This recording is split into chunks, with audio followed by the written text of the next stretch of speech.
Bonjour à tous, c'est Johan Cobal. Par l'intermédiaire de cette nouvelle petite vidéo et de son style un peu atypique, plutôt détendu, je vais essayer de vous expliquer pourquoi moi je m'entraîne en groupe, quels sont les bienfaits, quels sont les points négatifs. C'est à suivre maintenant tout de suite dans la vidéo. Ciao Soupa!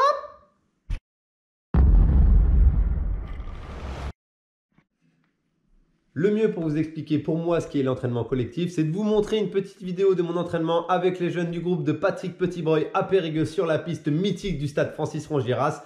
Voilà, vous allez avoir quelques exemples ici présents. Alors pour moi, le premier point positif, l'entraînement collectif forcément beaucoup plus sympathique. Quand il fait froid, quand il pleut, quand il neige, peu importe, ou même quand il fait beau, on n'a pas forcément envie de tout le temps partir s'entraîner, d'être avec un groupe, de discuter un peu de la journée, d'évacuer un peu tous les problèmes par la transpiration, par la discussion. C'est vraiment un événement chaleureux. Il n'y a que le sport et l'athlète qui peut nous procurer ça. Donc forcément, l'entraînement collectif, le point numéro 1, c'est l'évacuation de tous les problèmes par le run en commun.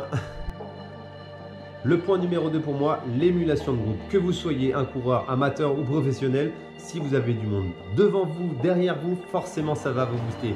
Ça va éviter de trouver une monotonie de course, être tout seul, s'ennuyer, d'avoir quelqu'un qui vous stimule. Passer un peu en mode compétition de temps en temps, bien sûr, dans l'esprit jovial et convivial, c'est toujours agréable. C'est pour moi le point numéro 2 de cette vidéo. Le troisième point pour moi dans le positif, c'est que forcément ça rejoint le point numéro 2, l'effet d'émulation. Vous êtes en groupe, devant ou derrière, ça vous procure une sensation de compétition, une envie du dépassement de soi comme on le dit si souvent dans le sport, et forcément aller chercher un niveau supérieur, une progression constante si on est assidu dans l'entraînement. Vous allez le voir que séance après séance, d'être en groupe, d'être avec du monde, il va y avoir une petite rivalité bien sûr amicale qui va se mettre en place et ça va être très jovial de participer à l'entraînement avec un groupe et des athlètes que vous connaissez, que vous côtoyez au quotidien, que ce soit peut-être votre chef d'entreprise, peut-être un associé ou peut-être quelqu'un que vous ne connaissez pas. C'est aussi l'occasion de créer des contacts et des liens. Donc ça d'ailleurs, ça se lie à un point numéro 4 dans le sens du positif, c'est que voilà, le sport est vecteur d'émotions et par l'aspect de groupe, vous allez forcément retrouver des émotions. En ce qui concerne mon petit point négatif, c'en est un sans en être un, il faut faire attention surtout à se connaître. Ça va rejoindre les points positifs, mais à la fois dans le bon et dans le mauvais sens. C'est-à-dire que lorsque vous êtes en effet de groupe, il faut faire attention à pas non plus tout le temps surpasser, pas non plus tout le temps vouloir aller trop vite ou tout le temps passer en mode compétition parce que là, c'est un cercle vicieux. On essaie tout le temps de relancer, de suivre les autres, de se mettre dans le rouge et forcément, on est hors de notre zone de confort en constance. Et bah du coup, vous allez faire une séance, 2 séances, 3 séances dans le rouge et c'est fini. On vous reverra plus sur le stade, mais plutôt de l'autre côté de la barrière à regarder, encourager les copains. Ça sera forcément moins ludique pour vous et forcément beaucoup plus compliqué. Alors j'ai la chance avec Patrick Petitbreuil, mon entraîneur depuis de nombreuses années, de pouvoir adapter l'entraînement en groupe. Aujourd'hui en tant que sportif de haut niveau, c'est pas forcément évident d'avoir des camarades d'entraînement qui vous suivent au quotidien. Les séances de spécifiques et de rythme ne sont pas les mêmes pour tout le monde. Les rythmes et les allures, je vous le dis, sont différentes. Alors Patrick essaye d'adapter. Ce qui est génial, c'est que par exemple la dernière fois, comme sur cette vidéo, il y a une séance de 300 mètres où je vais en effectuer une quinzaine, 16, 17 peut-être et le groupe va faire 10, 12 ou 13. Et j'aime bien jouer un petit peu avec les jeunes aussi sur leur dernière répétition, c'est-à-dire que lorsqu'ils ont leur 12e, je sais qu'il me reste 3, 4, 5 derrière, je vais essayer d'aller matcher le sprint avec eux pour me surpasser à ce moment-là et tenir les 3 autres ou les 4 autres derrière sur la même allure. Donc ça, c'est un effet de stimulance aussi qui est sympa pour l'entraînement collectif et que je trouve vraiment cool parce qu'éviter d'être tout seul, je vous le dis, sur un stade et de faire des tours et des tours à tout va, en n'ayant que le simple coach avec le chrono, c'est pas forcément évident et ça permet bien sûr de créer une émulation et que tout le monde y trouve son compte et que tout le monde progresse.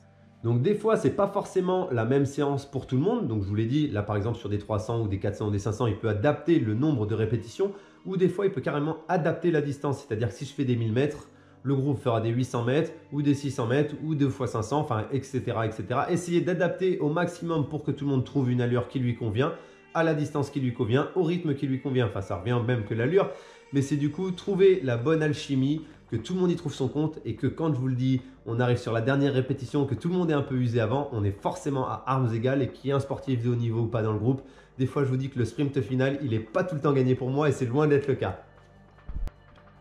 Donc dans mon groupe actuel sur Périgueux, il y a des jeunes qui font du 800 mètres au 5000 voire 10 000 mètres.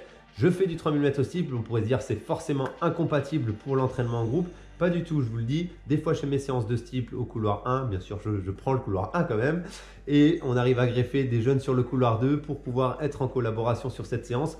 et que je vous dis que chacun y trouve son rythme et son style d'entraînement qui va faire progresser tout le monde dans le bon sens. Si je fais des 400 mètres steeple à côté de quelqu'un qui fait des 400 mètres plats et que je tourne en une 6 et lui en une 6, forcément tout le monde est gagnant parce qu'on est côte à côte et on va aller se battre jusqu'au sprint sur la dernière ligne droite et forcément créer une émulation positive cette fois-ci. Je vous dis, cherchez l'esprit de compétition mais dans le sens positif plutôt que de chercher la confrontation vraiment négative et essayer de le battre à tout prix à chaque fois. Il faut garder le juste milieu bien sûr avant tout pour garder cette notion de plaisir dans l'entraînement.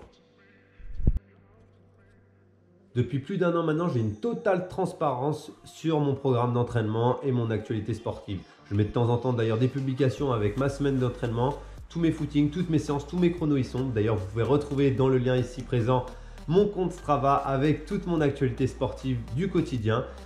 Et j'ai envie de vous dire aussi, l'entraînement en collectif, c'est le partage de quelques footings. De temps en temps, quand je suis dans des sites que je ne connais pas, je mets des petits appels à coureurs sur les réseaux sociaux. Ceux qui veulent m'accompagner sur des runs, je ne cours pas tout le temps à 17 km/h.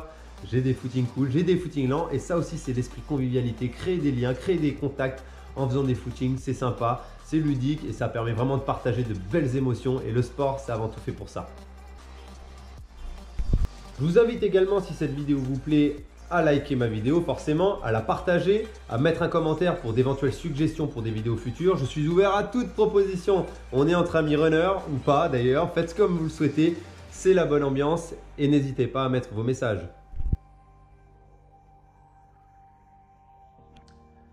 Voilà, j'espère que cette vidéo vous aura plu et que vous aurez retrouvé votre état d'esprit de votre entraînement avec votre groupe ou vos partenaires d'entraînement que vous avez au quotidien ou occasionnellement. Si vous avez des commentaires, n'hésitez pas à les mettre ici juste en dessous de la vidéo. J'essaierai de répondre et je répondrai d'ailleurs à tout le monde sans hésitation et sans problème. Et pareil, si vous avez des suggestions pour des vidéos futures, comme je vous l'ai dit en début de vidéo, n'hésitez surtout pas. C'est en évoluant et en échangeant qu'on va progresser et faire des contenus qui vont être plaisants pour tout le monde. En tout cas, je vous donne rendez-vous à très bientôt pour une nouvelle vidéo et sur les bords du canal de Périgueux pour ceux que je vais croiser prochainement. À bientôt et bon run. Ciao soupape.